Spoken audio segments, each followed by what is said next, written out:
Boa noite a todos. Estamos aqui na sala virtual do Centro Espírita Casa do Caminho, Campo Grande, Mato Grosso do Sul. Vamos refletir sobre mais uma sugestão de Jesus com relação aos princípios de conduta moral. E a partir daí, com o nosso livre-arbítrio, poderemos escolher qual atitude adotar diante das experiências da nossa vida. Mas primeiro nós vamos à nossa prece.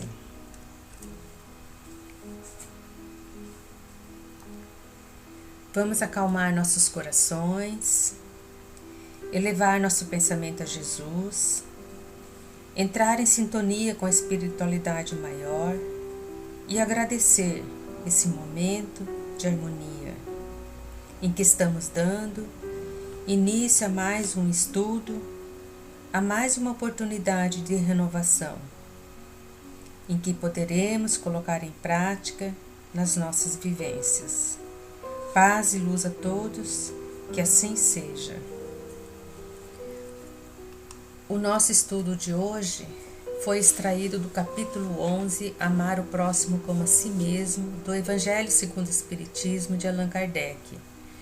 E tem como título o mandamento maior, fazermos aos outros o que queiramos que os outros nos façam, parábola dos credores e dos devedores, itens 1 ao 4. O eixo principal da nossa reflexão é sobre essa dica de Jesus, fazermos aos outros o que queiramos que os outros nos façam.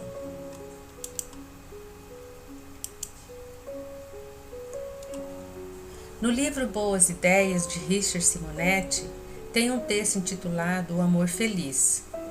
Nesse texto ilustrativo, nós vamos conhecer um dia de vida de Onofre, de forma objetiva, que vai contribuir para o nosso entendimento do tema proposto para a nossa reflexão de hoje.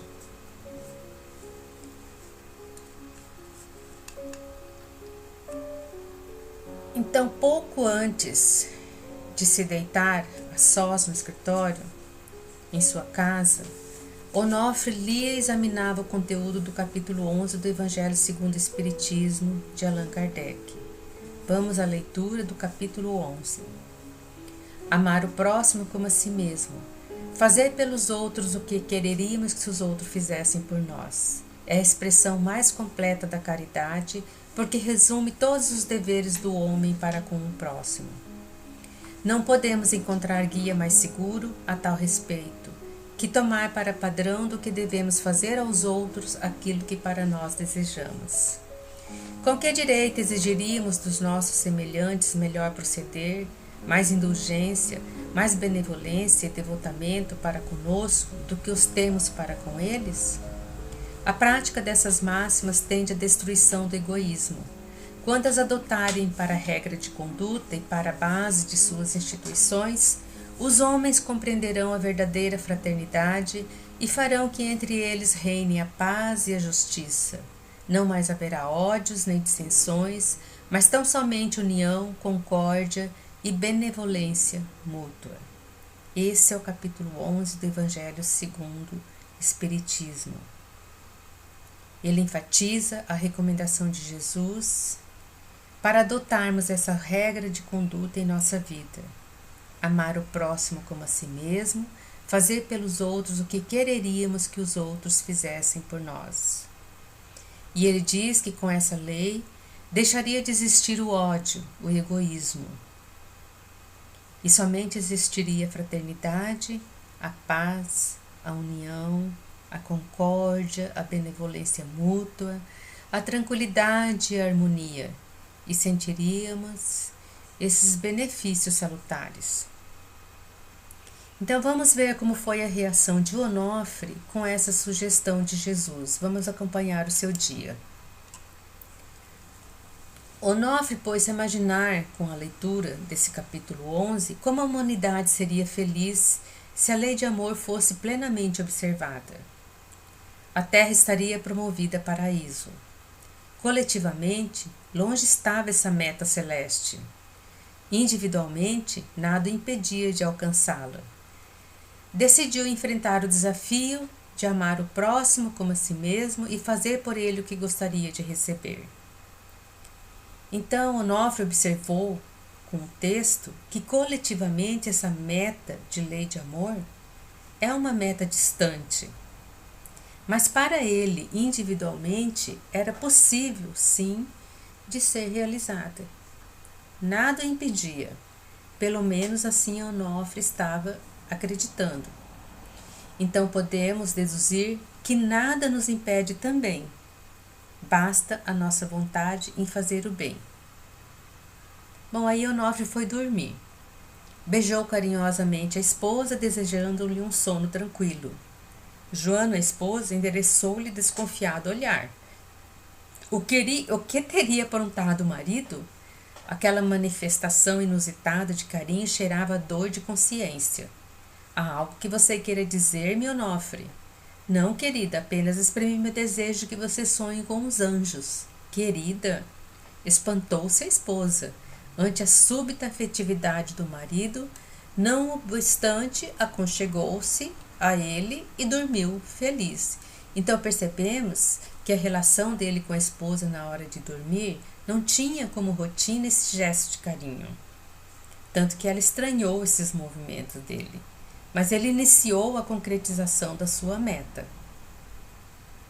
Esse exemplo de Onofre demonstra que uma pequena atitude de amor, de afetividade ao próximo, no caso aqui essa atitude com a esposa, ele traz luz para o nosso lar e as nossas relações.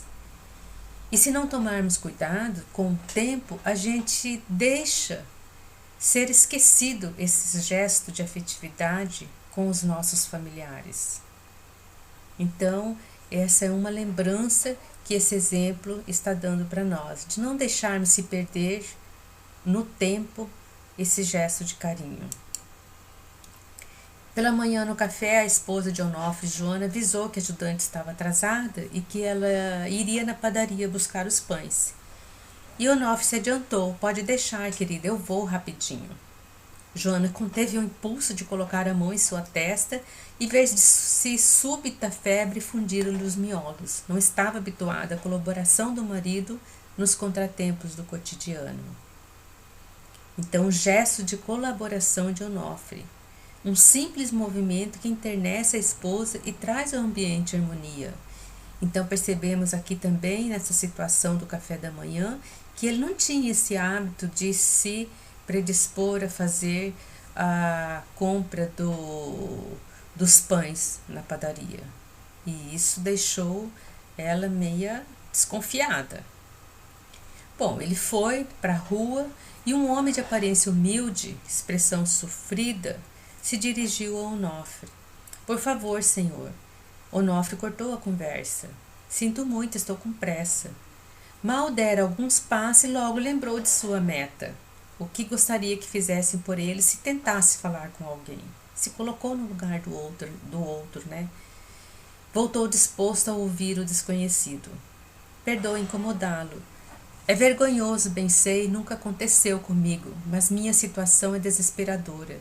Estou desempregado há 1 ano, tenho 4 filhos pequenos, esposa doente e não há o que comer em casa. Onofre percebeu de que falava a verdade. Levou até a padaria, providenciou para ele pães, margarina, queijo e vários litros de leite, incluindo algum dinheiro. O pobre homem, em lágrimas, agradeceu. Deus lhe pague. O senhor salvou minha vida. As pessoas me tratam como se eu fosse um bandido. Ando desesperado. Cheguei a pensar em me matar. Agora sinto que nem tudo está perdido. Há gente boa neste mundo. Conhecedor do assunto, passou-lhe algumas informações sobre as consequências funestas do suicídio. Quando chegou em casa, contou à esposa o motivo da sua demora. Disse que encontrou o infeliz a pedir auxílio, desempregado, família numerosa, situação desesperadora. Levou à padaria e lhe entregou provisões. O pior é que andou pensando em suicídio. Incrível como a gente não tem noção do que se passa na cabeça das pessoas. Conversou com ele, a esposa perguntou. Sim, já orientei e lhe dei endereço do centro. Então, à nossa volta existem pessoas silenciosas, indivíduos carentes, aflitos, com dramas e amarguras, cansados e que sofrem. Quando paramos para analisar em como gostaria de sermos tratados se estivéssemos na mesma situação, descobriríamos a solidariedade que existe em nós, que está intrínseca aqui em nós essa virtude. Está ao nosso dispor no nosso dia a dia, aguardando somente o nosso despertar. Solidariedade. Pouco depois, Onofre saiu para o trabalho e Joana ficou a cismar. Decididamente, o marido estava mudado. Parecia outra pessoa.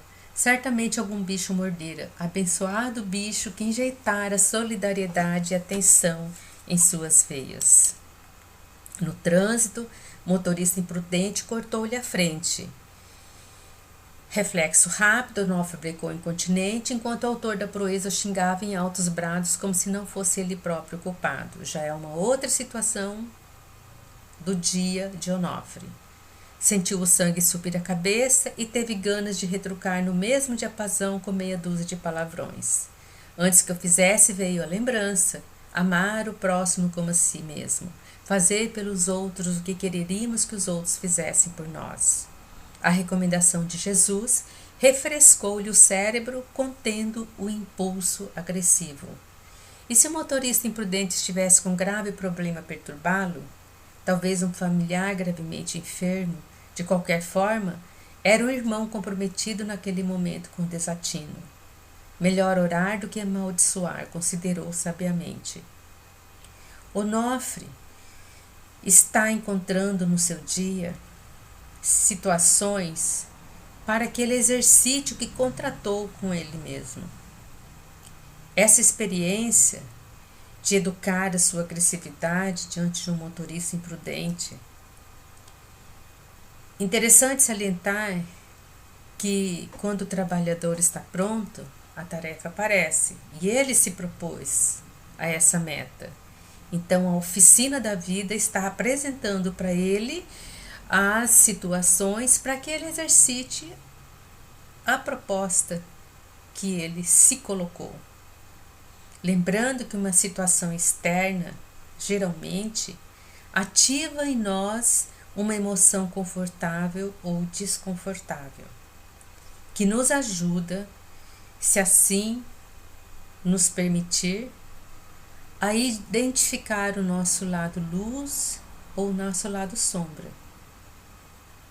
Então, no nosso dia a dia, nós encontramos problemas, dificuldades, pessoas que são oportunidades para o nosso autoconhecimento. Mas aqui nós percebemos que Onofre, ele tem esse impulso agressivo, mas ele se controlou. Então, ele está nos ensinando que ainda vibra em nossa alma essa agressividade. Todos nós temos essa agressividade. E que nós podemos conter dependendo da nossa vontade e da nossa proposta de vida. Momentos parecidos como este, apresentado aqui na história de Onofre, já vivenciamos em muitas oportunidades. Aqui Onofre nos faz conhecer a virtude de ser moderado sem ser passivo. Então ele preferiu não devolver o mal a alguém e orou.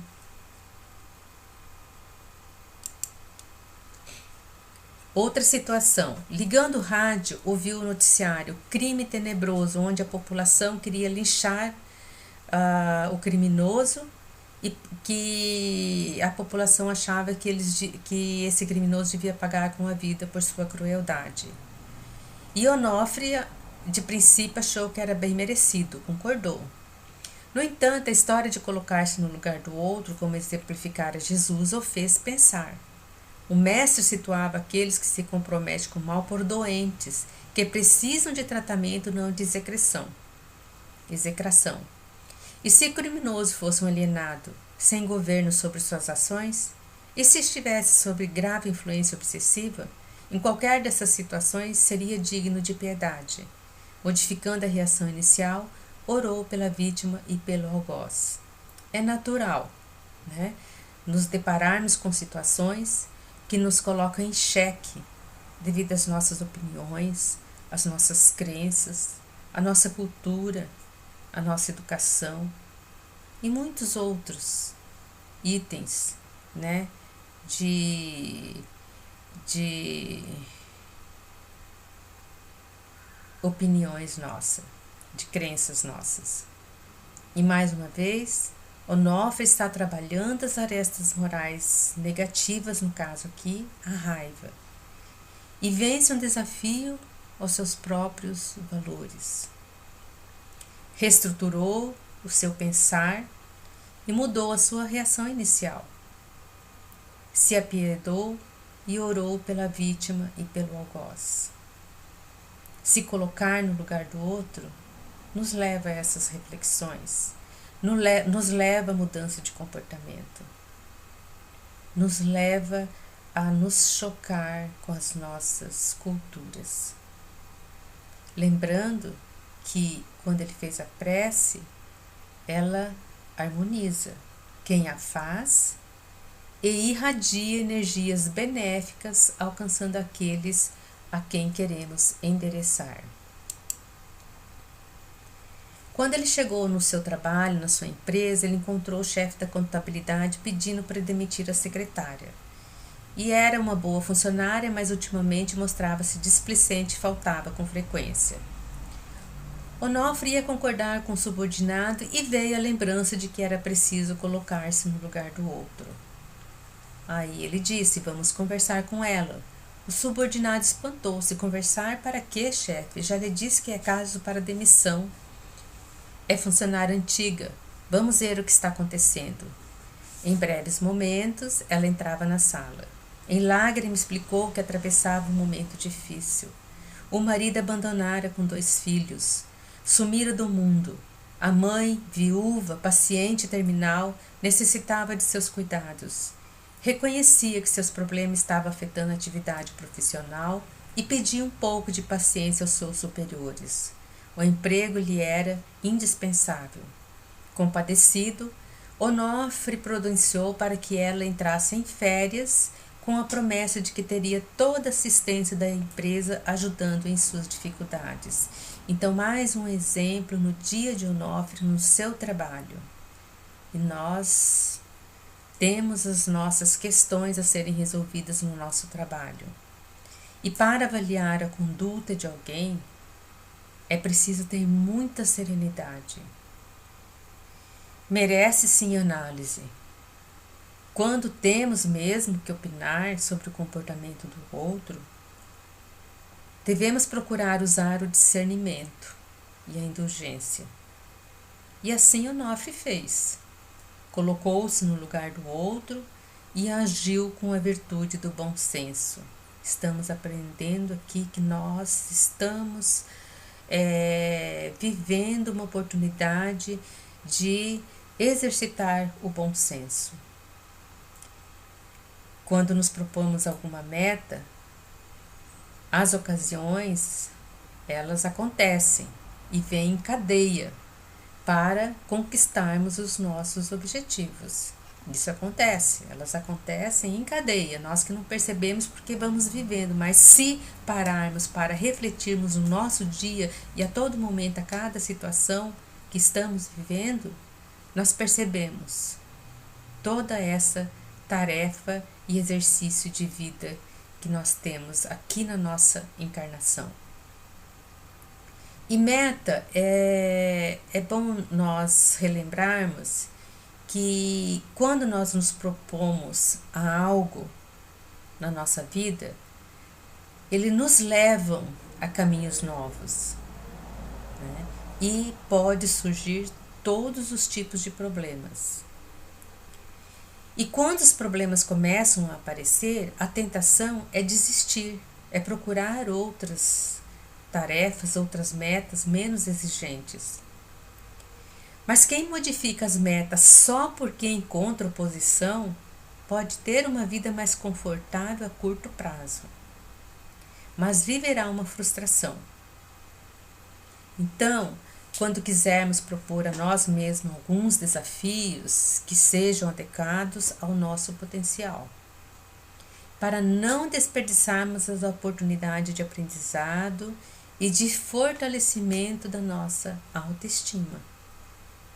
Por isso, a necessidade do autoconhecimento.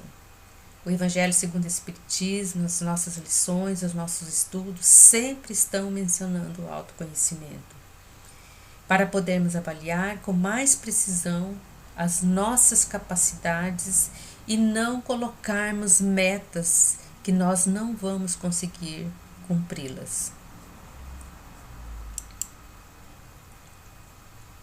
Após o expediente de retorno ao lar, o trânsito estava terrível, extremamente moroso.